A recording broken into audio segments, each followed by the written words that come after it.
Find your voice. Let me help you find your voice.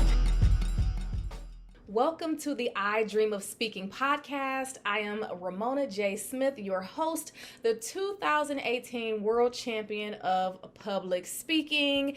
And I am here to help you find your voice so that you can shine brighter, dream bigger, and speak louder.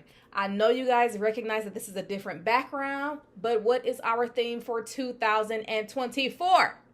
Do it ugly, okay? That is not an excuse. We're going to keep on tracking and making it happen. The I Dream of Speaking podcast is all about mastering the art of public speaking, sharing our dreams and aspirations as speakers, and living confidently so that we feel good both on and off the stage. Today's episode is all about getting rid of those crutch words, also known as filler words, pause fillers, hesitation forms, or filled pauses. That person who says, so, you know, make sure you share this podcast with him or her so that they can understand how to eliminate those extra words. Make sure you subscribe to the channel, hit that notification bell so you don't miss the next episode. Also, give this video a thumbs up, drop a comment with your tips, suggestions, and love. Share this. If you have someone in your circle who wants to be a better speaker, share this podcast with them. Follow me on Instagram at Ramona J Smith 1, Facebook and LinkedIn, Ramona J Smith. Join our Speakers United Facebook group and check out my website, ramonajsmith.com. You can also send me an email to connect. I speak at ramonajsmith.com. Let's talk about these filler words. Filler words are words, phrases, or sounds that are used to fill space in speech or writing. Filler words can be used for a variety of reasons, including to give the speaker time to think, to express uncertainty, to make something awkward feel less awkward, as a verbal tick, to sound more conversational, to show character traits or emotions, or to provide clues to the listener about how they should interpret what the speaker is saying. Some of those common crutch words, as we know, are like, okay, which I find myself saying sometimes, right, which I find myself saying sometimes. You talk to someone and you say, right. That is a filler word. Another filler word, basically. Another phrase, you know.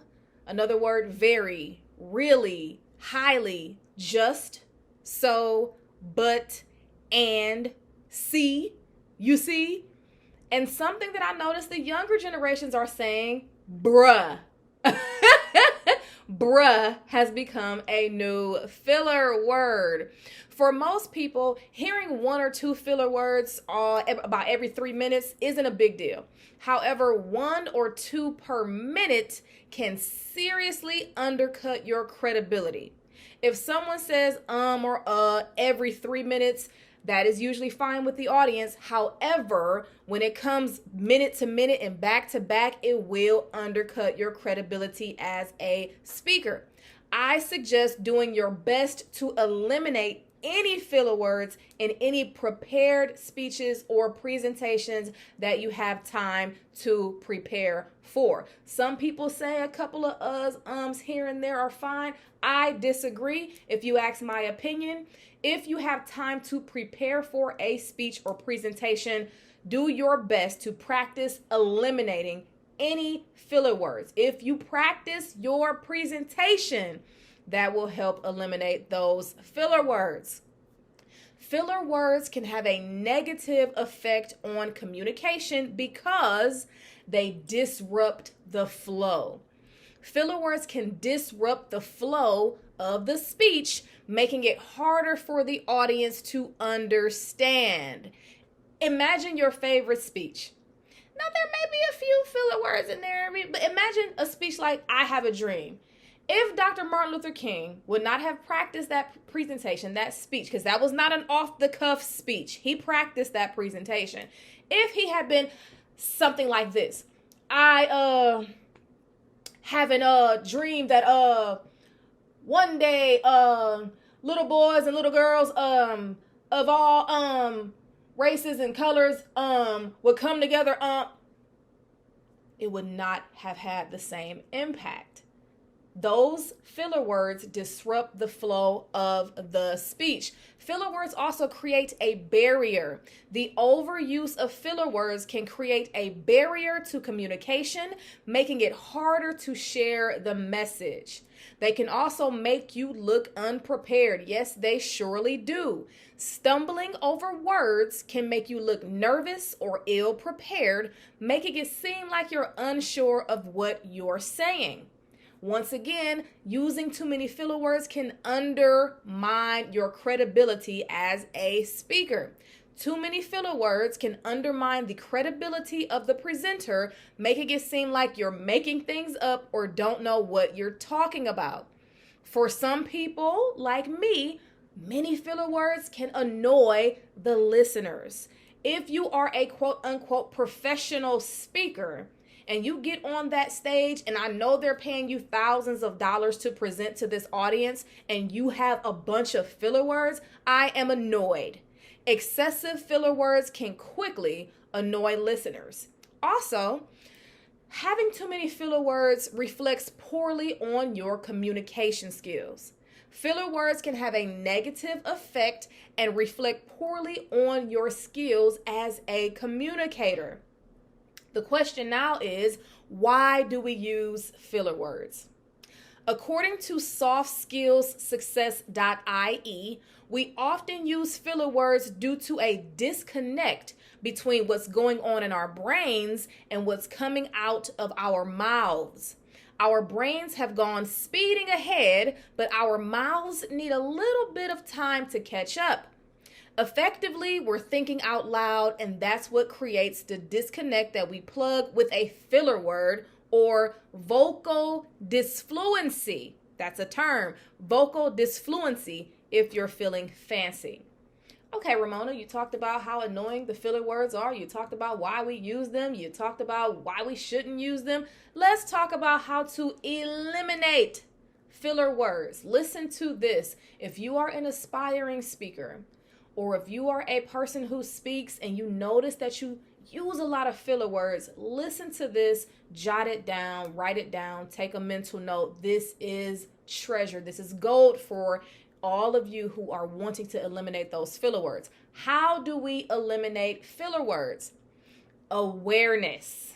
The first thing is awareness. Awareness is the first step in reducing your filler words. You have to know which words you are using most often. How do you do that? You watch yourself in the mirror. You record yourself and rewatch yourself.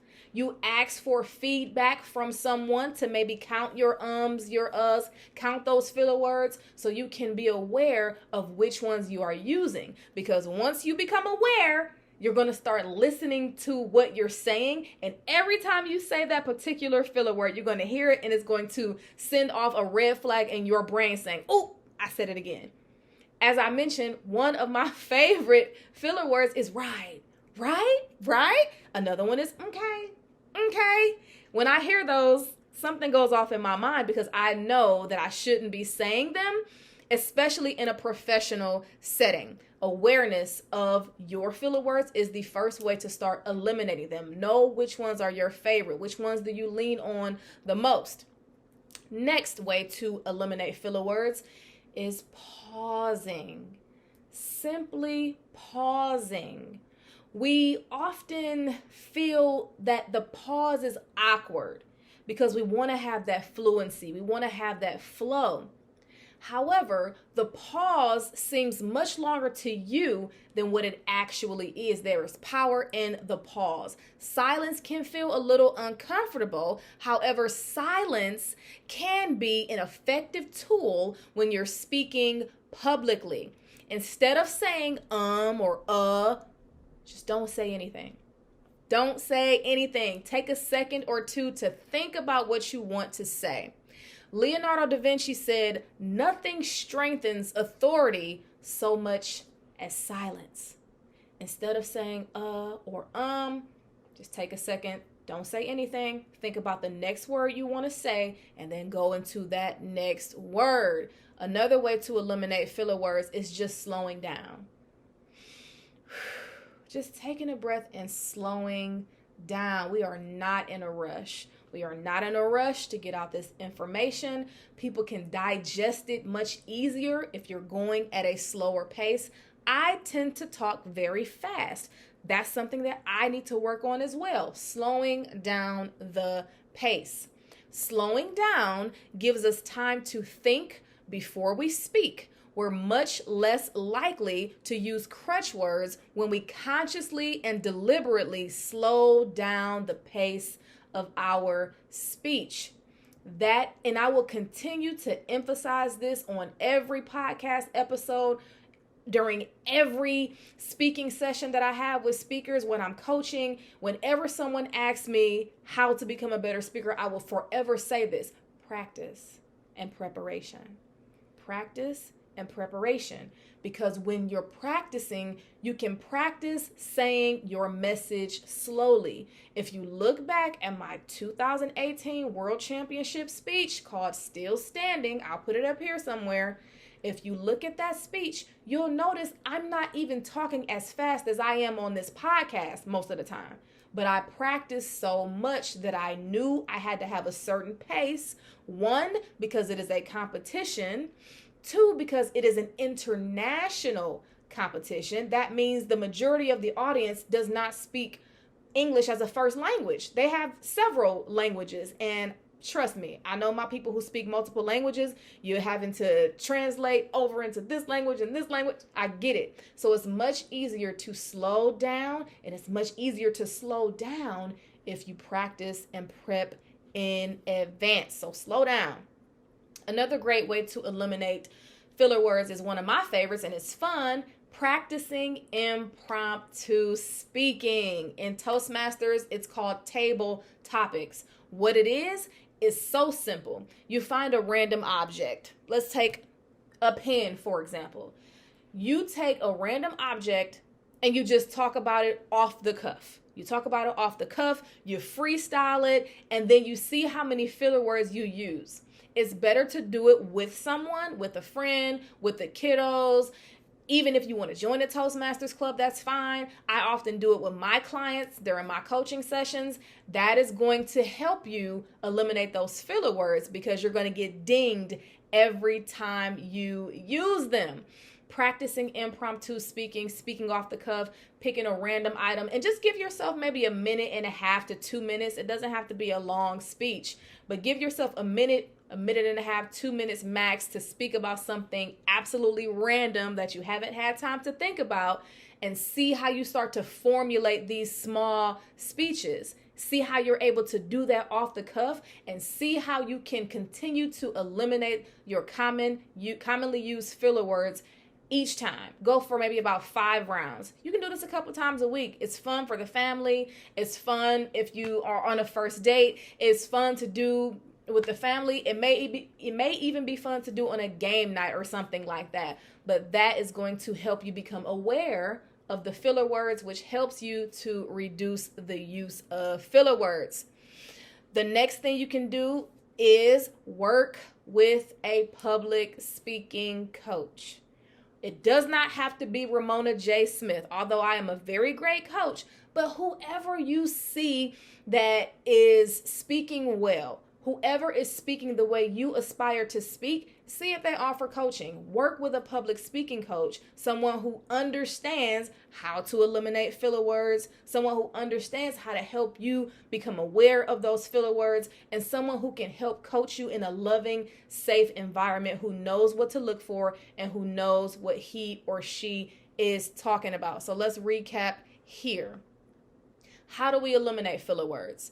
Raise awareness. Know which ones are your commonly used filler words. Pausing, being silent instead of leaning on those words. Don't say anything. Next is slowing down. Instead of trying to get every single thought out of your head and speaking at a fast pace and just trying to get all the thoughts out of your mouth all over and over really, really fast, just slow down. Next, practice impromptu speaking. And finally, work with a public speaking coach. Ultimately, you need to be practicing. If you know that you have a speech or a presentation and you have more than 24 hours to prepare, you need to practice. If you know that if today, whatever today's date is, if someone calls on you right now to speak next week, we don't wait until we show up on that stage to deliver the speech. We should be practicing just a few hours a week, just a few minutes a day. That is going to help you eliminate those filler words and really gain that credibility as a speaker. We all battle with filler words. As a world champion of public speaking, I still battle with filler words. It just takes a little bit of practice and awareness. Thank you so much for listening to that. I know to some people it was a little touchy because some of us use filler words more often. Some of us aren't aware, and some of us just don't care. However, this is the I Dream of Speaking podcast, and I have to hold you accountable in order for you to rise as a speaker and to one day call yourself, if not already, a professional communicator or a professional speaker. You should know what time it is right now. My favorite part of the podcast. What that mouth do? What that mouth do? Oh, what that mouth do? What that mouth do? Oh.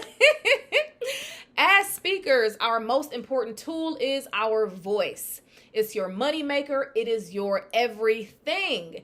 And sometimes we take it for granted. Since we are not singers, we are not voiceover artists, most speakers tend to neglect properly caring for the voice.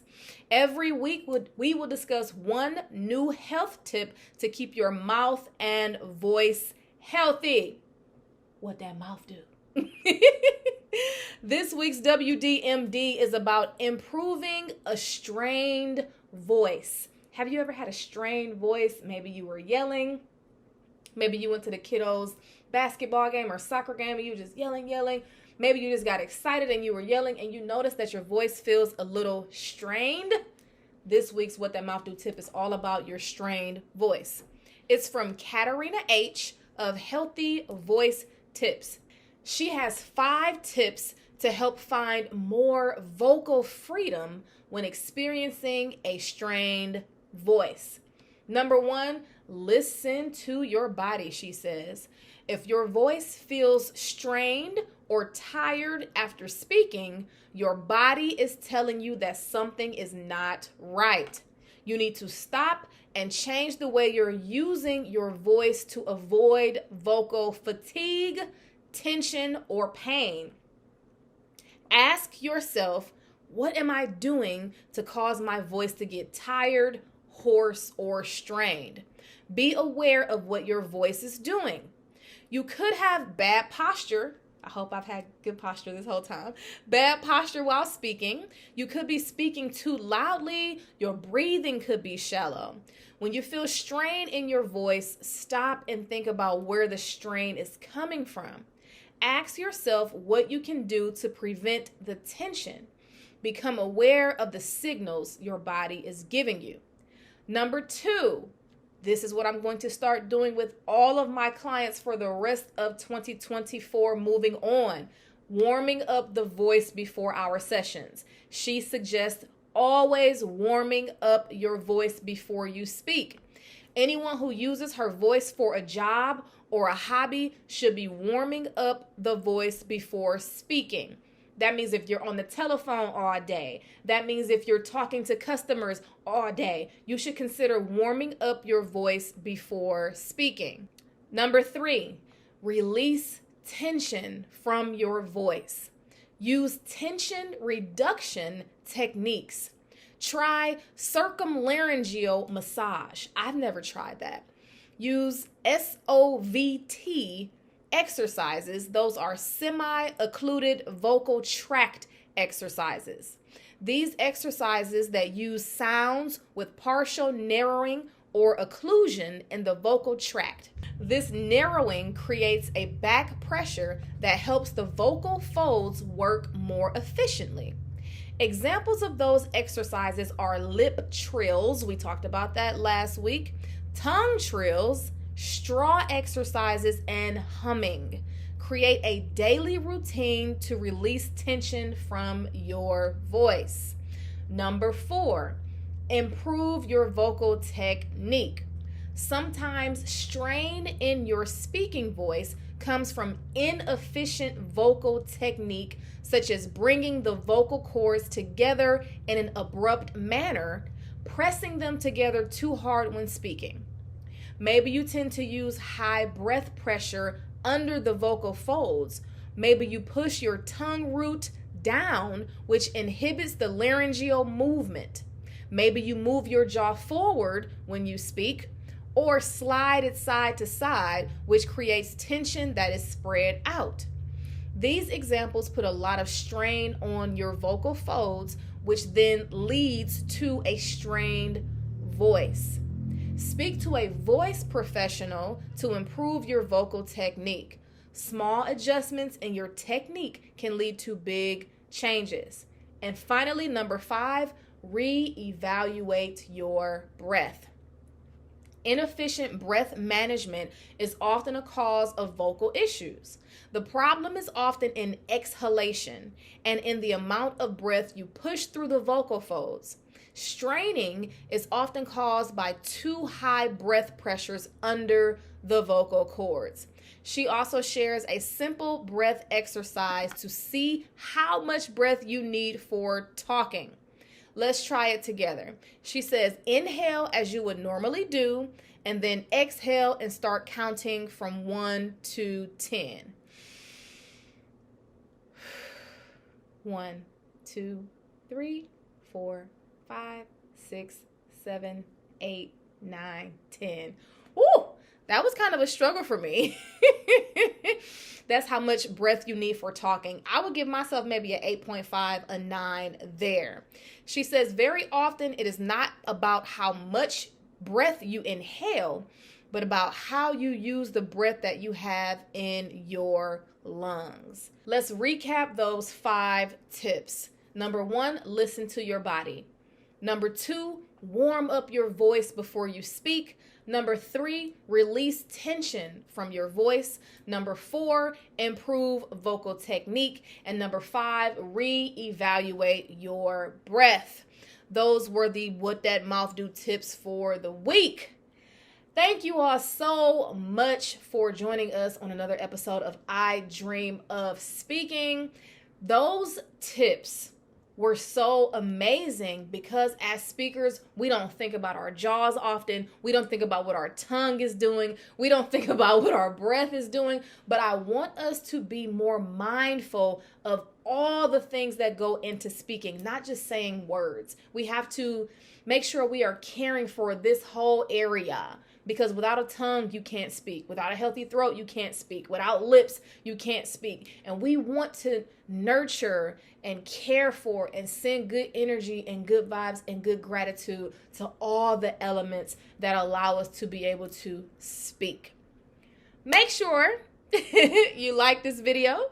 Make sure you comment. Make sure you subscribe. Also, send me, if you have any What That Mouth Do tips, send me those. Make sure you follow me on Instagram at Ramona J. Smith 1. Visit my website, ramonajsmith.com. Stay connected with me. Join our Speakers United Facebook group and subscribe right now if you have not already. As you know, I am a world champion of public speaking. I would love to come speak to your clubs, to your organizations, to your groups, to your clubs of Toastmasters. I would love to come speak with you. I am not hard to reach. You can send me an email, ispeak@ramonajsmith.com for booking information. As usual, it's been my pleasure to share this time with you.